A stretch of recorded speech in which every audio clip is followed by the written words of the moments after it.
I think you've touched upon the entire canvas, the entire plethora of baseline vis-a-vis projections for first the coal sector and then the various avenues of power. It was very heartening to note that all the states are synergistically working with one another through dialogues et al. Towards improving the power scenario of both states and of course the country as a whole. What can I say? From the Bengal Chamber, sir, thank you very much for all the kind words that you mentioned, and we commit all our endeavors towards aiding business in this state and more at the Bengal Chamber. Thank you very much, sir. Now, on behalf of the Chamber, it is a privilege to please welcome and request Honorable Union Minister Shri Piyush Goyal to give the inaugural address at the conclave. Sir.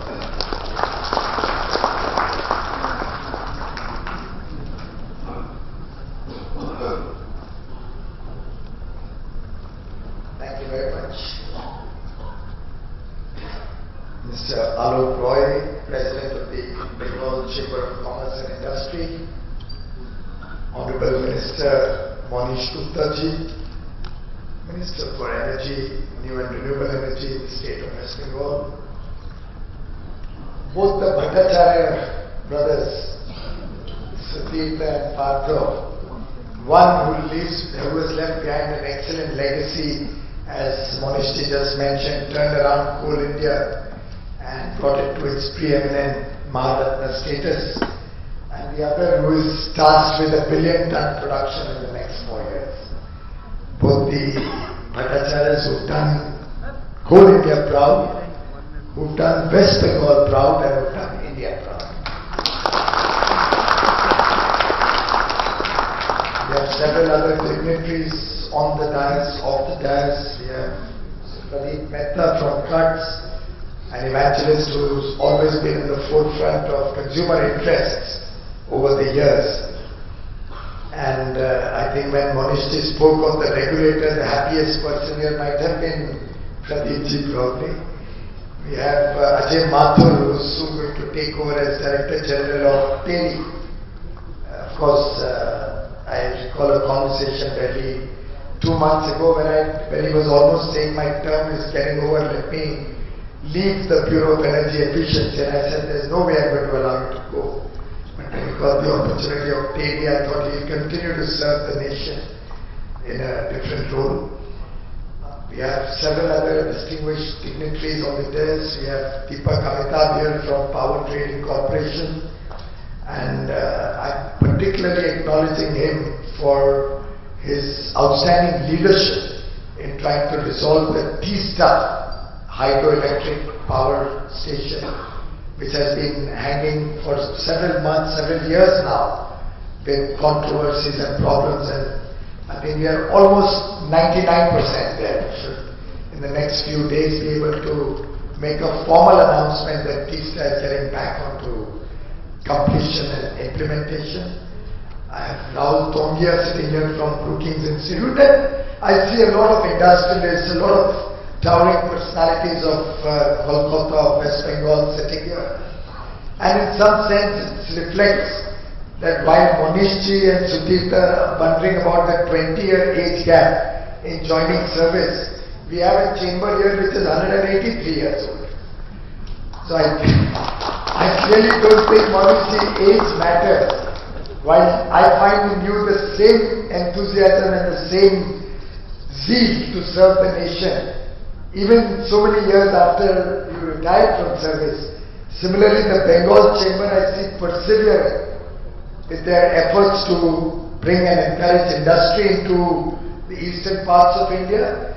And 183 years after its inception, I find a young chamber, a chamber whose heart throbs for more development, for more activity, for more engagement with the participants, with all the stakeholders. My compliments to you, Alokji, and your entire team, because you've really put together a wonderful architecture of today's deliberations.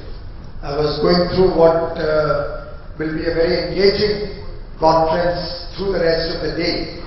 And I don't think you could have brought together the entire power sector in a more encompassing program. And Partho, I must compliment you for your efforts in preparing the day's deliberations. In fact, Mr. Bhattacharya has been a part of my advisory committee, earlier led by Suresh Prabhuji, now Railway Minister. And I found in him a very, very scholarly expert on the power sector and the coal sector. And I always look up to him for his sage advice whenever we have issues which we are grappling with. I'm delighted that today you are discussing a strategic plan for systematic improvements of the power sector in India. In fact, when I was going through the program, Alokji mentioned that we have in the valedictory Ms. Sunita Narayan coming.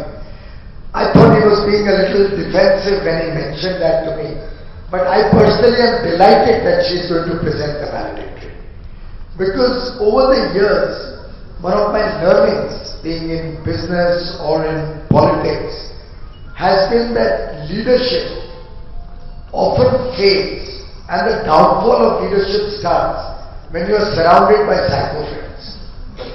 And very often, I'm sure Manishji has seen it in his tenure as a bureaucrat, now as a minister. We all see it in our own businesses, we might be finding it. That very often the people come and only give us the good side of the story. And clearly that's the downfall of any open mind, of any engagement. Unless we hear all sides of the story, unless we are open to criticism, unless we are willing to learn from the others, I don't think any good strategic discussion can take place, any good plans can be formulated. And I'm sure in the course of the day, concluding with the valedictory, you will come up with some very good suggestions, which I will eagerly wait to hear from you and receive from you, to help us evolve our own policy making. And clearly, Manishji has articulated on some very interesting thoughts, be it the concept of regulator for the coal sector, be it our own strategic plans for nuclear power going forward, the wonderful work that he is doing on pump storage. It's something that has interested me ever since he first articulated it in the Power Ministers Conference in Guwahati, which was the first time the Power Ministers went and met outside Delhi. It was the first time they met outside Delhi, and the first time such a large delegation came from all over the country to the northeast to engage on a 2-day conference to set the agenda for the power sector for the next 5 to 10 years. And in that sense, that reflects the spirit of Team India, that reflects the spirit of engagement and involvement of different states, of different stakeholders, which we have been trying to implement. The Honorable Prime Minister is on record that his government works not for one or the other sector of society, works not for one or the other state or one or the other segment or community or any smaller subset of the nation. This is a government of 125 crore people. It's a government which works for every individual in the country. It's a government which transcends political ideologies. It transcends different states run by different political parties, but works uniformly for progress and development of the entire country, particularly of Eastern India. Particularly of Eastern India, which has over the years remained deprived of the fruits of development, as we see in Western or Southern India, and clearly a government which works for the poor, which has as its focus meeting the aspirations of 125 crore Indians. And in that sense, I have had a number of occasions to come to Kolkata to engage with both the government and industry and stakeholders in the power and coal sectors in Kolkata. And each one of those engagements, ladies and gentlemen, have been a learning experience for me. every engagement that I've had, I've learned something new which can help me in my work, which can help me in my service to this sector, and which opens up the mind to new possibilities. And in that sense, when I received the proceedings of today's engagement, today's dialogue, I'm sure you will come up with some very good ideas to take this sector to the next level, which is our stated objective. Power for India, and then you added the Swachh and Smart.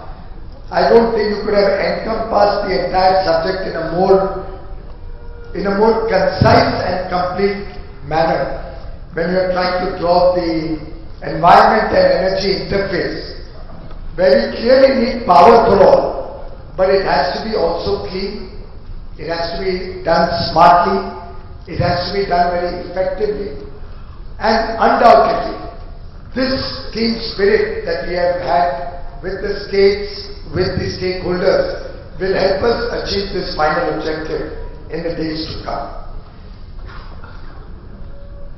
When you look at a strategy building, we all are in business, we all run our organizations, and obviously we all create and make strategy as we go forward.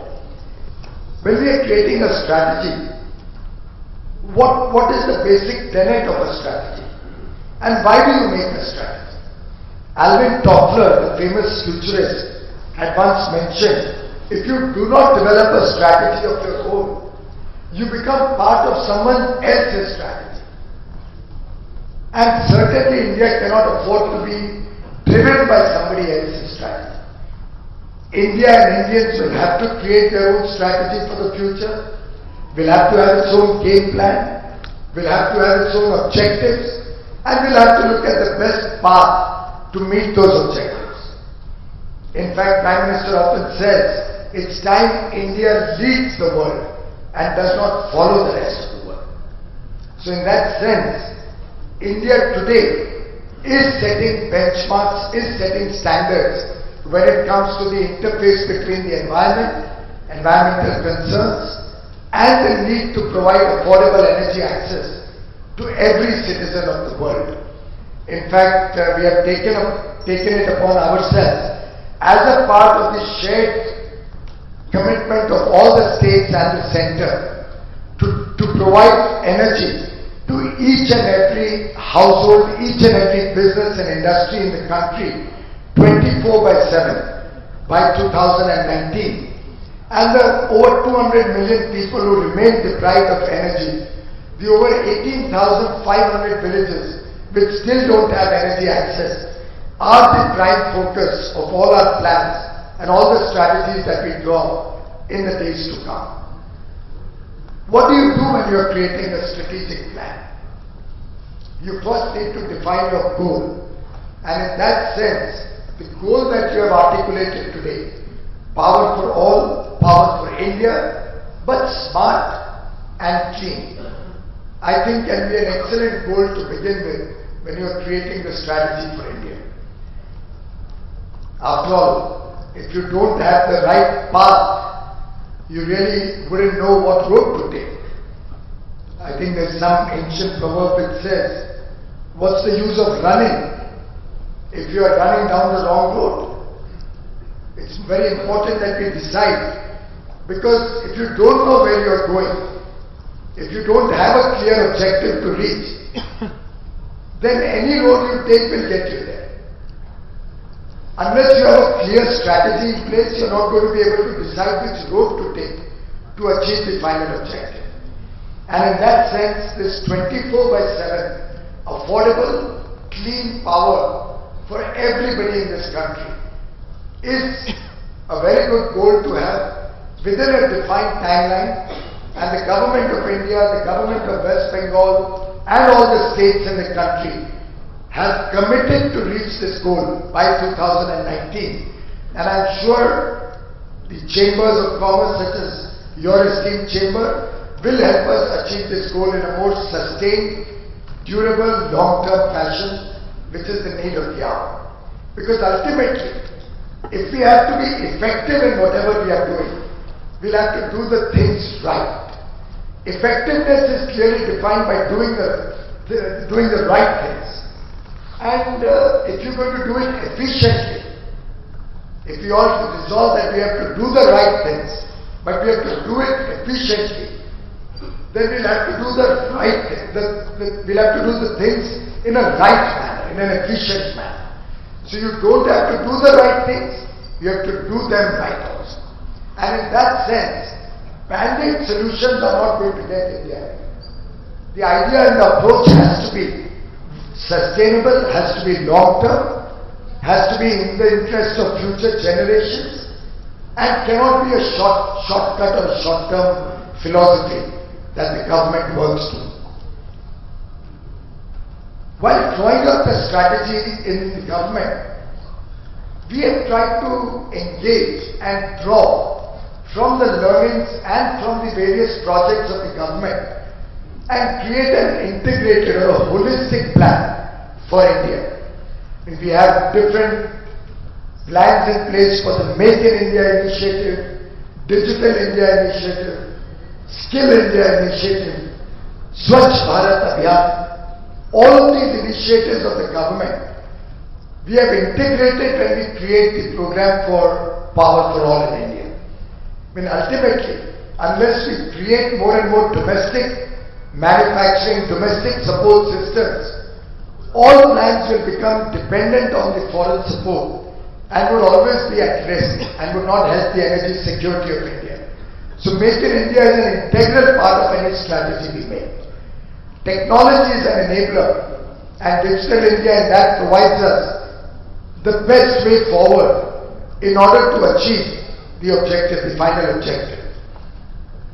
Skill India, unless we have a trained manpower, unless our people know how to do the work best and right, we'll never be able to achieve our goal in an efficient manner.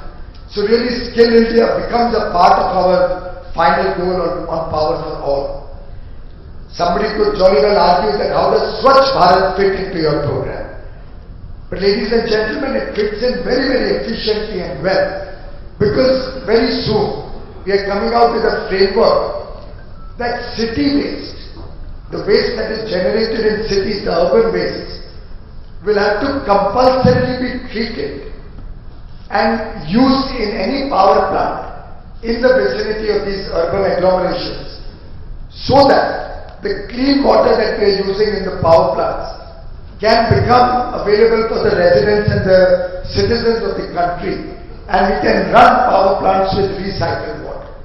Similarly, the coal mines use a lot of water, and the wastewater that comes out of it has to compulsorily be processed so that we are not spewing water into the ground which is contaminated.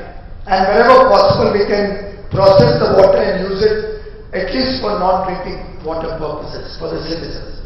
So Swachh Bharat is an integral part of our plans in the energy sector, particularly when we are concerned about the environment also. So in that sense, and I can go on and on about the various initiatives that we have started, bearing in mind the overarching framework in which the government of India is working today. In fact, even if I go back to the promises that we made before the election, when we talked of minimum government and maximum governance, or we talked of speed, skill and scale, or we talked of Antyodaya, which was articulated by Pandit Dindayal Upadhyay, where we want to be focused on reaching the benefits of development to the last man at the bottom of the pyramid. All of those also dovetail very well. The plans before the defining election of 2014 and the articulation of the vision of this government both dovetail to help us create a strategy which is long-lasting, which provides permanent solutions. And all of these, ladies and gentlemen, are weaved around certain commandments, certain management principles which we have used in the last 15 months to run the power, coal and new and renewable energy ministries, particularly. Several of them overlapping with the framework that the government of India is working on. And I'll just briefly touch upon the 10 commandments on which this government is drawing up its strategy or working to a plan to achieve power for all.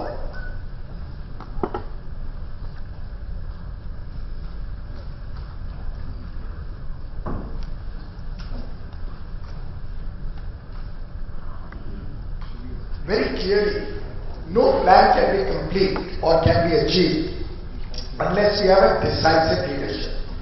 And in that sense, I am very pleased to report to you that the kind of support that we have got in terms of not only the political leadership, but the leadership of all the stakeholders, the public sector undertakings, the state governments, consumer interest bodies, chambers of commerce, all of them put together have provided decisive leadership to this entire program. And for every action that we are doing, we are making sure that the action is based on a root cause analysis to assess where the problem comes from, what caused the problem in the first place, and can the actions be such that the problem is resolved at the root and not structured or tailored to an individual case or an individual problem.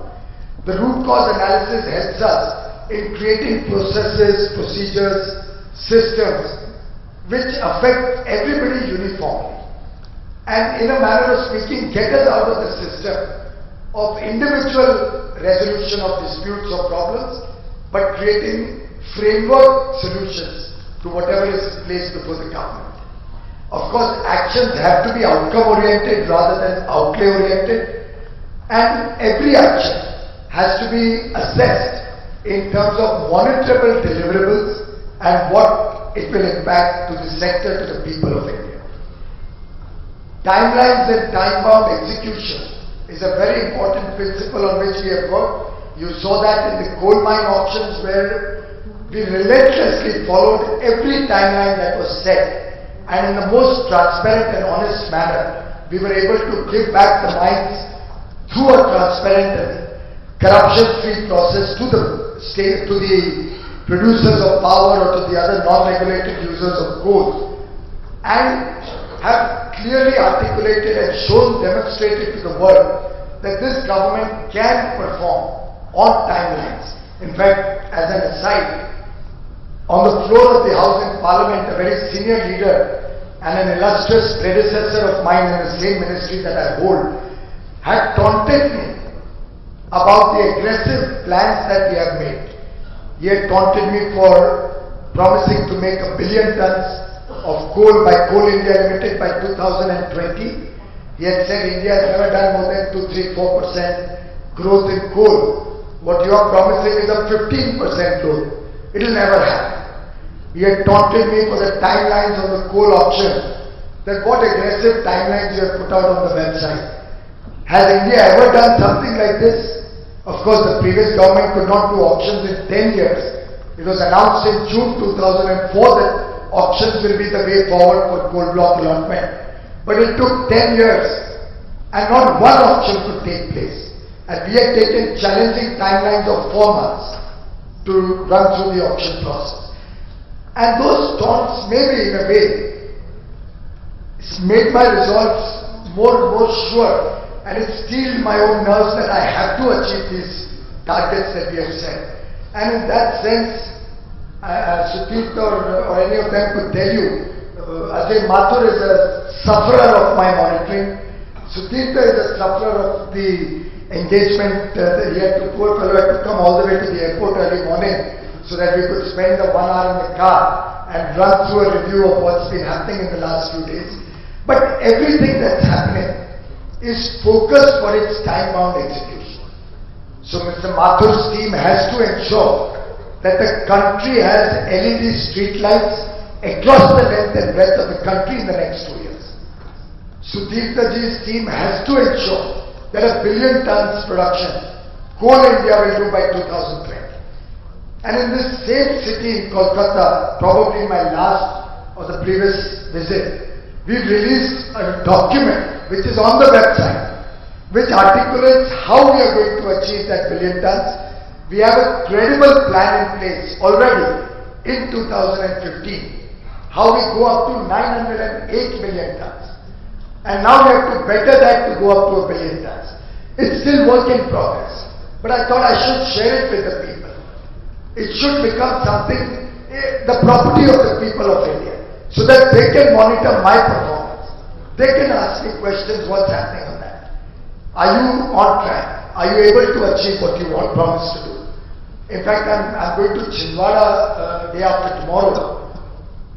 The Western Coalfields, WCL, a company which was perennially considered a laggard in the coal production, promised to open one mine every month, a new mine, for 24 months.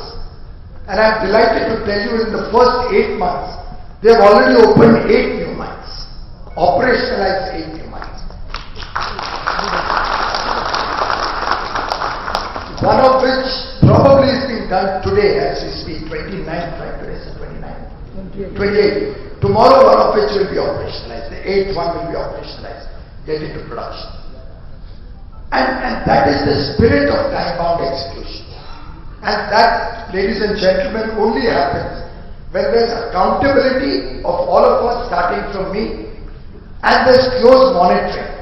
And monitoring to what depth, if I may just share with some of you who may not be aware of it. Our monitoring is on the mobile phone. And the monitoring is such that, let's take the example of the LED bulbs that we are distributing all across the country. And I would urge you, sir, we would like to see West Bengal on this map now. So we have our dashboard, which is updated every 30 seconds. This dashboard is updated every 30 seconds, and as I am addressing you, the EESL, Energy Efficiency Services Limited, a Government of India body which is embarking on this massive task to replace 770 million incandescent bulbs with LED bulbs, is logging in every second how many more people are taking bulbs. And here you have 1,17,29,731 LED bulbs have been distributed by ESL as I speak with you at this point of time. And it's a figure which is open to scrutiny. It's on your website. You can take it on your mobile. Oh, I'm sorry. It's 1,17,30,906 now. So every 30 seconds it's revised to reflect the latest. And probably by the time we end this conference today evening, this could have crossed another lakh or something. And with that type of a focus is how we hope. And this has just started a few months ago. It's being ramped up regularly and rapidly. And our effort is that by next year we'll be replacing nearly 150 million bulbs with LED.